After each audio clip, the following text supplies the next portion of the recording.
Good afternoon, Windside. I'm Colin Hansen. And I'm Mallory Stubbs, and this is Wildcat News. In today's top story, President Barack Obama may have violated the Constitution. In 2012, Barack Obama bypassed the Senate to appoint 3 members to the National Labor Relations Board. A federal appeals court has ruled this action as unconstitutional. Republicans, who were angered by Obama's actions, consider this a victory, and if the ruling stands, it has the potential to invalidate hundreds of board decisions made by the National Labor Relations Board over the past year. The White House is going against the court's ruling, and the Obama administration is going to make a case to the Supreme Court to repeal the ruling. Now we're going to Darth Schweethelm in the field. Thank you, Colin and Mallory. I'm here with Mr. Tim Manzer in the field. So, Mr. Manzer, in your opinion, has Barack Obama's actions violated the Constitution? My opinion is, although I'm not a history teacher, that he has definitely at least flirted with violating the Constitution of the United States of America. And do you believe the National Labor Relations Board's decision should be repealed? Yes, I do. And now I'm with Brianna Lemke-Elsnick. So, Brianna, in your opinion, has Barack Obama's actions violated the Constitution? In my personal opinion, what he did was fine, because clearly Congress can't get anything done. But I'm not that important, so if the Supreme Court doesn't think that it is with the Constitution, then that's bad. I think it's good, in my personal opinion. All right, back to you, Colin and Mallory. This is Darth Schweethelm in the field. Thanks, Darth.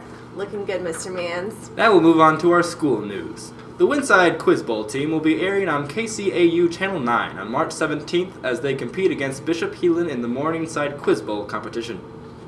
The Windside speech team started their season with Brianna Lemke-Elsnick taking home 2 fifth-place medals and a first-place medal, and our own Colin Hansen taking a 5th and first-place medal.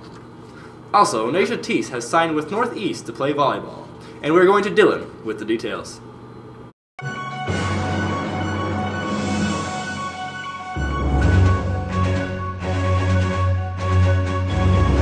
I'm Dylan Twitty with the sports, and we will kick off this week with the signing of Naisha Teese.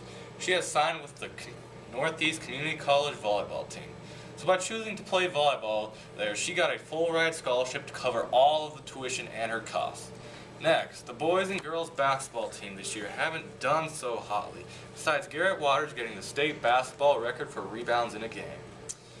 So, on to wrestling. Last week, the wrestlers headed into districts at Neely Oakdale. 3 wrestlers are headed to state this year. Those wrestlers are Caleb Lenneman, Gatlin Jensen, and Marcus Escalera. Let's wish them the best of luck at state. Following that, the Super Bowl 47 was a little crazy with the Baltimore Ravens jumping to an early lead and cruising all the way up to halftime with the lead. Once halftime was over, the players got back on the field, and suddenly, the lights went out in half of the stadium. They didn't come on for over half an hour, but once they did, the 49ers came roaring back. Unfortunately, the 49ers fell short, losing 34-31. Well, that's all I have. Back to you, Colin. Thank you, Dylan. Before we go to the weather, we have what to do in case of a koala infestation.